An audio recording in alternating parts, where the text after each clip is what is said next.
ஆதியாகமம் 14ஆம் அதிகாரம். சினேயாரின் ராஜாவாகிய அம்ராப்பேலும், எலாசாரின் ராஜாவாகிய அரியோகும், ஏலாமின் ராஜாவாகிய கெதர்லாகோமேரும், ஜாதிகளின் ராஜாவாகிய திதியாலும் இருந்த நாட்களில் அவர்கள் சோதோமின் ராஜாவாகிய பேராவோடும், கொமோராவின் ராஜாவாகிய பிர்சாவோடும், அத்மாவின் ராஜாவாகிய சினேயாவோடும், செபோயிமின் ராஜாவாகிய சேமேபரோடும், சோவார் என்னும் பேலாவின் ராஜாவோடும் யுத்தம் பண்ணினார்கள்.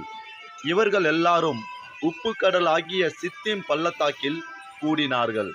இவர்கள் 12 வருஷம் கெதர்லாகோமேரை சேவித்து 13ஆம் வருஷத்தில் கலகம் பண்ணினார்கள்.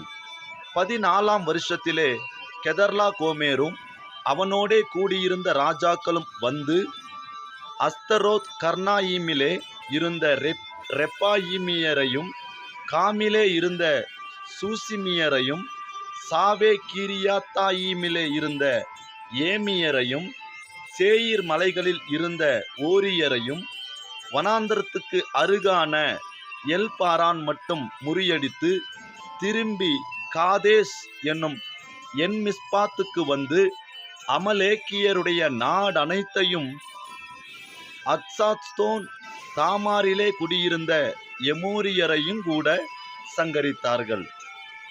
அப்பொழுது சோதோமின் ராஜாவும், கொமோராவின் ராஜாவும், அத்மாவின் ராஜாவும், செபோயிமின் ராஜாவும், சோவார் என்னும் பேலாவின் ராஜாவும் புறப்பட்டு சித்தீம் பள்ளத்தாக்கிலே ஏலாமின் ராஜாவாகிய கெதர்லாகோமேரோடும், ஜாதிகளின் ராஜாவாகிய திதியாலோடும், சினேயாரின் ராஜாவாகிய அம்ராப்பேலோடும், ஏலாசாரின் ராஜாவாகிய அரியோகோடும் யுத்தம் பண்ண புறப்பட்டு அந்த 5 ராஜாக்களோடும் இந்த 4 ராஜாக்களும் யுத்தம் பண்ணினார்கள்.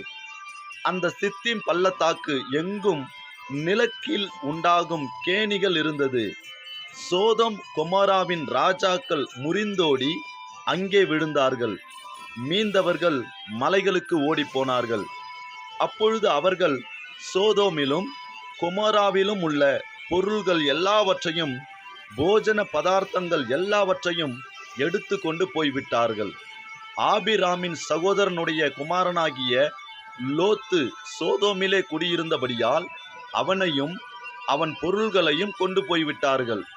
தப்பி ஓடின ஒருவன் எபிரேயனாகிய ஆபிராமிடத்தில் வந்து அதை அறிவித்தான். ஆபிராம் தன்னோடே உடன்படிக்கை செய்திருந்த மனிதராகிய எஸ்கோலுக்கும் ஆனேருக்கும் சகோதரனாகிய மம்ரே என்னும் எமோரியனுடைய சமபூமியிலே அப்பொழுது குடியிருந்தான். தன் சகோதரன் சிறையாக கொண்டு போகப்பட்டதை ஆபிராம் கேள்விப்பட்டபோது அவன் தன் வீட்டிலே பிறந்த கைப்படிந்தவர்களாகிய 318 ஆட்களுக்கும் ஆயுதம் தரிப்பித்து தான் என்னும் ஊர் மட்டும் அவர்களை தொடர்ந்து ராக்காலத்திலே அவனும் அவன் வேலைக்காரரும் பிரிந்து பவிஞ்சுகளாய் அவர்கள் மேல் விழுந்து அவர்களை முறியடித்து தமஸ்குவுக்கு இடதுபுறமான ஓபா மட்டும் துரத்தி சகல பொருள்களையும் திருப்பி கொண்டு வந்தான். தன் சகோதரனாகிய லோத்தையும் அவனுடைய பொருள்களையும் ஸ்திரீகளையும் ஜனங்களையும் திருப்பி கொண்டு வந்தான். அவன் கெதர்லாகோமேரையும் அவனோடிருந்த ராஜாக்களையும் முறியடித்து திரும்பி வருகிற போது சோதோமின் ராஜா புறப்பட்டு ராஜாவின் பள்ளத்தாக்கு என்னும் சாவே பள்ளத்தாக்கு மட்டும் அவனுக்கு எதிர்கொண்டு போனான். அன்றியும் உன்னதமான தேவனுடைய ஆசாரியனாயிருந்த சாலேமின் ராஜாவாகிய மெல்கிசேதேக்கு அப்பமும் திராட்சரசமும் கொண்டு வந்து அவனை ஆசீர்வதித்து, வானத்தையும் பூமியையும் உடையவராகிய உன்னதமான தேவனுடைய ஆசீர்வாதம் ஆபிராமுக்கு உண்டாவதாக, உன் சத்துருக்களை உன் கையில் ஒப்பு கொடுத்த உன்னதமான தேவனுக்கு ஸ்தோத்திரம் என்று சொன்னான். இவனுக்கு ஆபிராம் எல்லாவற்றிலும் தசமபாகம் கொடுத்தான். சோதோமின் ராஜா ஆபிராமை நோக்கி, ஜனங்களை எனக்கு தாரும், பொருள்களை நீர் எடுத்துக்கொள்ளும் என்றான்.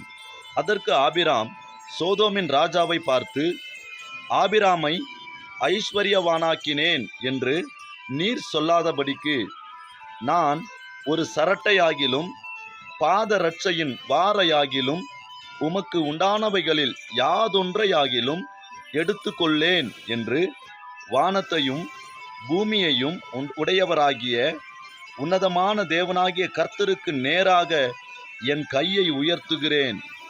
வாலிபர் சாப்பிட்டது போக என்னுடனே வந்த ஆனேர், எஸ்கோல், மம்ரே என்னும் புருஷருடைய பங்கு மாத்திரமே வரவேண்டும். இவர்கள் தங்கள் பங்கை எடுத்து கொள்ளட்டும் என்றான்.